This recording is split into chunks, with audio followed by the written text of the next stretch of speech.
Hello friends, तो आप देख रहे हो ऑलमाइटी जुडिशियल एकेडमी का वीडियो लेक्चर और मैं हूं आशीष। तो आज का जो हमारा टॉपिक है वो है ये कि facts are proved by evidence not by any emotion and claims. क्योंकि कोर्ट में ना सिर्फ प्रूफ चलते हैं, ना कि कोई भी इमोशन, सच या झूठ। कोर्ट कभी ये नहीं देखता कि कौन सच बोल रहा है कि कौन झूठ बोल रहा है, उसे चाहिए सिर्फ proof.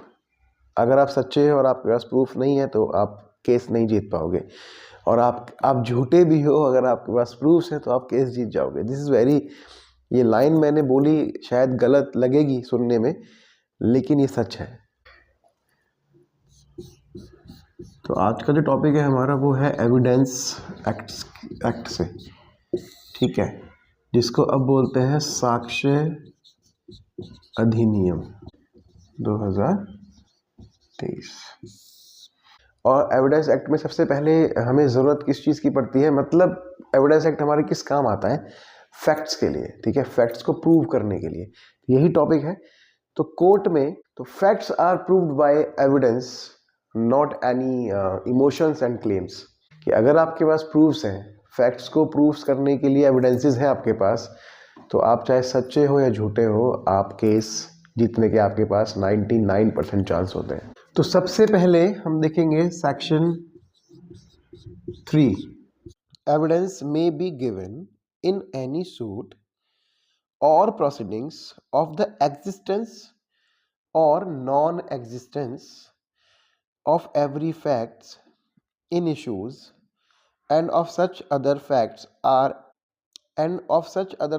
as are hereafter declared to be relevant and of no others. Explanation में लिखा हुआ है, this action shall not enable any person to give evidence of a fact which he is disentitled to be proved by any provision of the law for the time being in force relating or to civil procedure. A is tried for the murder of B by beating him with a club with the intention of causing his death.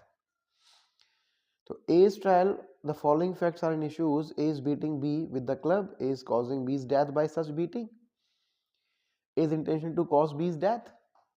ये तो fact है ही है कि वो मार रहा है उसको, और जो इंटेंशन है वो प्रूव करनी होती है कि वो उसको मार देना ही चाहता है। दो तरह के एविडेंस होंगे, एक तो होंगे या तो ओरल एविडेंस और होंगे डॉक्यूमेंट्री एविडेंस।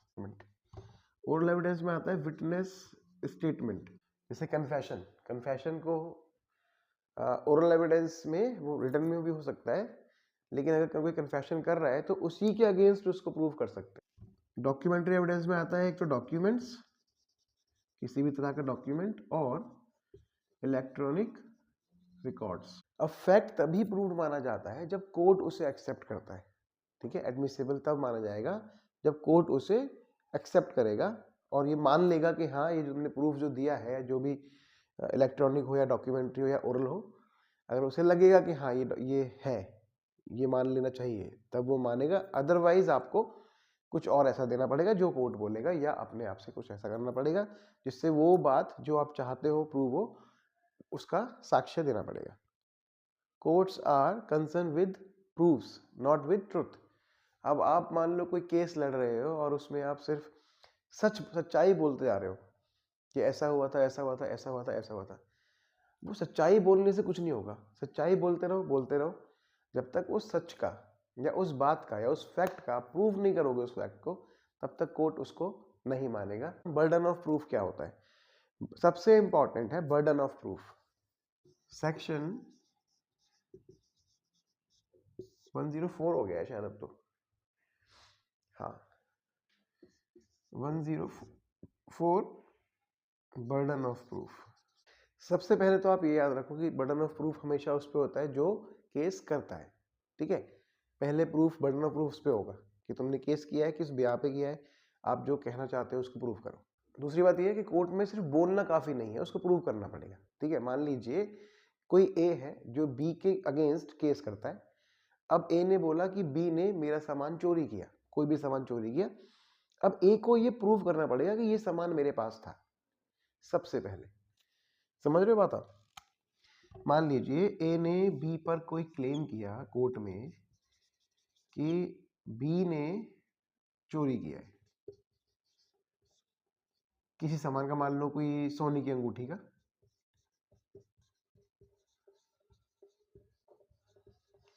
तो अब सबसे पहले ए को ये प्रूव करना पड़ेगा कि सोने की अंगूठी मेरी थी, जो सोने की अंगूठी का मालिक था या जिसके कब्जे में थी वो ए था।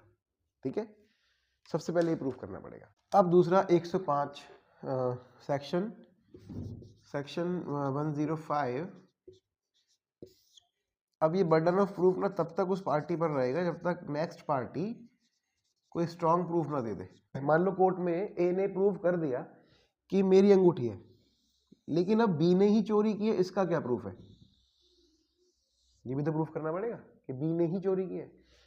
अब मान लो बी ये बोल देता है कि मैं तो था ही नहीं उस दिन यहाँ पे, मान लो ये घटना दिल्ली की है और वो बोलते मैं तो आगरा गया हुआ था उस दिन। अब ये प्रूफ कर दे वो, मान लो किसी बस के या ट्रेन के टिकट या गाड़ी का पेट्रोल, मतलब कुछ भी ऐसा वो दे दे, और या उस वहाँ पे रहने के रूम का पूरा जहाँ पे उसने बुक किया होगा रूम, ठीक है, या जो उसके साथ था या किसी ने देखा उसको घूमते हुए या कोई गाइड उसने किया, अगर वो ये बता दे कि नहीं मैं तो उस दिन था ही नहीं यहाँ पे। मान लो ए बोलता है कि 1 तारीख को मेरा सोने की अंगूठी गायब हुई, अब बी बोल दे 1 तारीख को तो मैं आगरा घूमने गया हुआ था, ये प्रूफ कर दे वो। अब ए के ऊपर ही बर्डन ऑफ प्रूफ रहेगा कि भाई प्रूफ करके बी ने चोरी करी है। ठीक है, तो जब तक वो स्ट्रॉन्ग एविडेंस नहीं दे देता है, ये जो ए है जब तक किसी भी तरह से कोई स्ट्रॉन्ग एविडेंस नहीं दे देता तब तक इसी पे रहेगा burden of proof. Landmark judgment है, लैंडमार्क जजमेंट क्या है? Narayan Govind Gavate, Narayan Govind Gavate versus state of Maharashtra, state of Maharashtra. मैं थोड़ा शॉर्ट में लिख रहा हूँ, आप थोड़ा समझ लेना बात। और ये जो केस है वो 1977 का है, सुप्रीम कोर्ट का है। ठीक है, इसमें सुप्रीम कोर्ट ने ये बोला कि allegation without proof is meaningless. Supreme court ने इस केस में बोला है कि allegation without proof is meaningless in the eyes of law. मान लो एक एग्जाम्पल के तौर पे जो मैं बता रहा था अभी आपको कि अंगूठी चुराई है बी ने मेरी, ए बोलता है, लेकिन उसके पास कोई प्रूफ नहीं है इस बात का, तो ये मीनिंगलेस है फिर। ठीक है, एक और केस है इसमें, state of Rajasthan versus Kashiram, 2006 का केस है, सुप्रीम कोर्ट का केस है। लिख के बताऊंगी ऐसे बता दूं, ऐसे बता देता हूँ, सुन लो। State of Rajasthan versus Kashiram 2006 supreme court का केस है कि सिर्फ शक होना ये प्रूव नहीं करता कि किसी ने वो काम किया है जो आप बता रहे हो। जैसे फिर एग्जांपल वही बताता हूँ, सिर्फ ए को ये शक है कि बी ने मेरी अंगूठी चुराई है, तो सिर्फ शक होना या कुछ सर्कमस्टांशियल एविडेंसेस दे देना, कुछ, जैसे वो बोलता है कि जी 1 तारीख को सुबह मेरे पास आया था, या मान लो 1 तारीख से पहले मेरे पास आया था ये, और 1 तारीख की सुबह ये चला गया आगरा, तो हो सकता है 31 तारीख को इसने चुरा लिया हो, मुझे 1 को पता लगा, ये हो सकता है कि ऐसा किया हो, लेकिन ये अब इससे ये शक है सिर्फ कि ऐसा हो सकता है, लेकिन एग्जैक्ट क्या हुआ ये नहीं पता लगा। तो जब तक ये एग्जैक्ट नहीं प्रूव कर दोगे कि इसी ने ऐसा किया है, तब तक कोर्ट की नजरों में शक जो होता है वो प्रूवन नहीं होता है।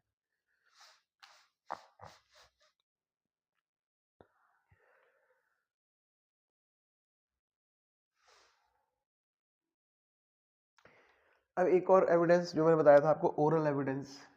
ठीक है, अब ओरल एविडेंस जो होता है ना वो डायरेक्ट होना चाहिए, ना कि हेयर से। अब डायरेक्ट एविडेंस और हेयर से एविडेंस क्या होता है?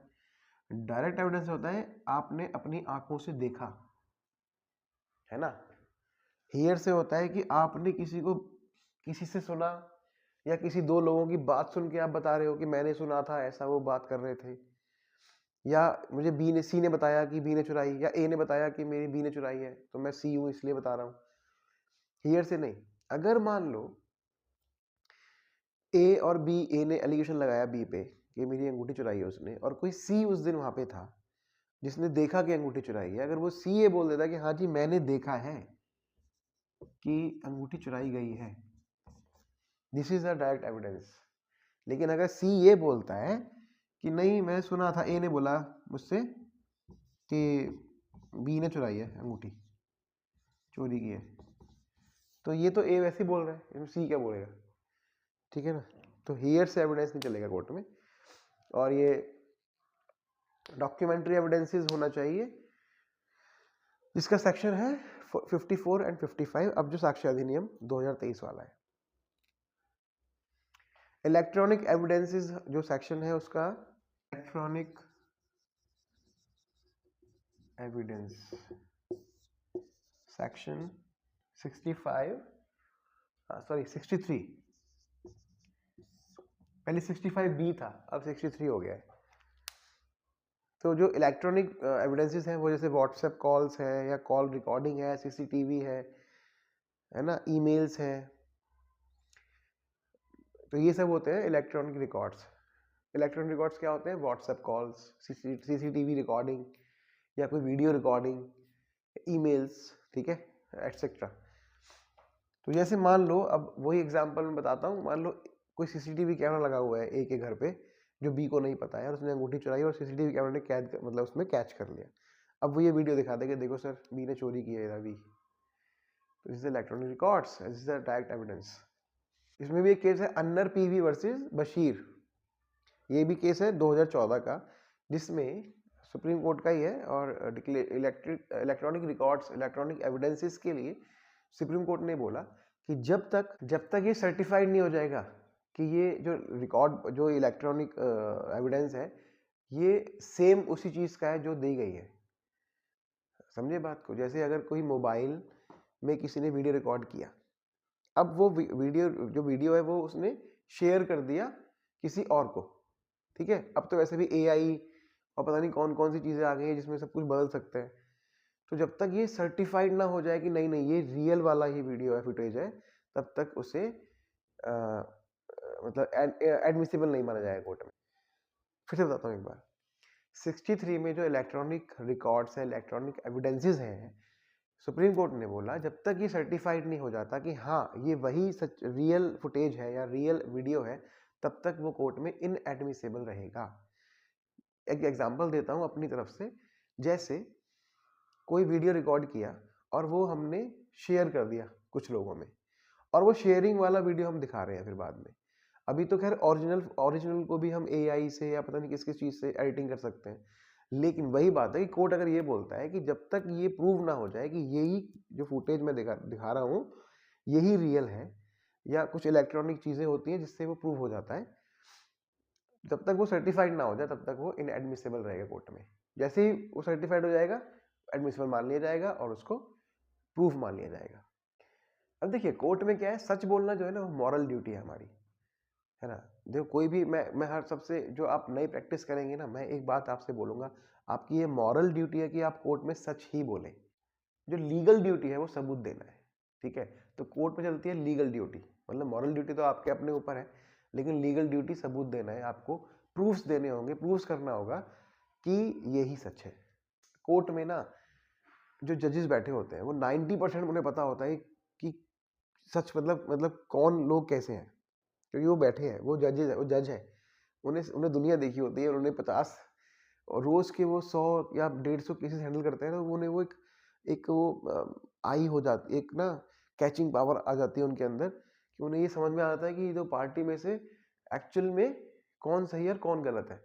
लेकिन वो कुछ नहीं कर सकते जब तक उनको प्रूफ्स ना मिले, और यहाँ तक कि प्रूफ्स अगर वो गलत भी मिल जाते हैं ना, तो उन्हें मजबूरन वो चीज़ें करनी पड़ जाती हैं, चाहे उन्हें पता हो या ना पता हो, क्योंकि मैंने बोला ना कि मॉरल ड्यूटी नहीं चलेगी कोर्ट में, लीगल ड्यूटी चलेगी।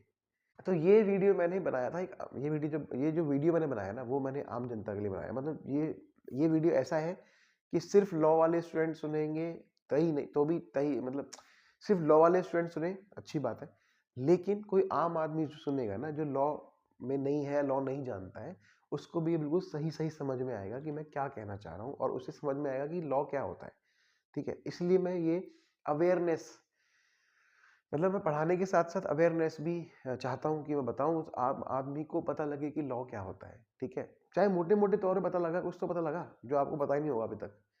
इसलिए अगर ये वीडियो पसंद आया हो तो प्लीज़ इसको लाइक करें, सब्सक्राइब करें मेरा चैनल, और शेयर करें उन लोगों को जो लॉ नहीं जानते हैं। मैं ऐसे ही अवेयरनेस के वीडियो डालता रहता हूँ अपने चैनल पे, तो मैं उन आम आदमी जो व्यक्ति हैं जिनको लॉ नहीं पता है, मैं उनसे रिक्वेस्ट करूँगा कि मैं उनसे तो ज़्यादा रिक्वेस्ट करूँगा कि ये वीडियो आप शेयर करें उन सब लोगों को जो लॉ नहीं जानते हैं। ठीक है, क्योंकि जो लॉ वाले स्टूडेंट्स हैं, या जो एडवोकेट्स हैं, या जो भी हैं जो लॉ में हैं, वो तो फिर भी जानते हैं सब अपना अपना कुछ ना कुछ। ठीक है, लेकिन जो नहीं जानते हैं ना, जो लॉ के बारे में सोचते भी नहीं है, उनको भी अवेयरनेस होनी चाहिए। तो प्लीज़ उनको ज़रूर शेयर करें और सब्सक्राइब करें मेरे चैनल। आपको ऐसे ही कुछ चीज़ें पता लगेंगी मेरे चैनल को सब्सक्राइब करने के बाद। थैंक यू सो मच, और गॉड ब्लेस यू।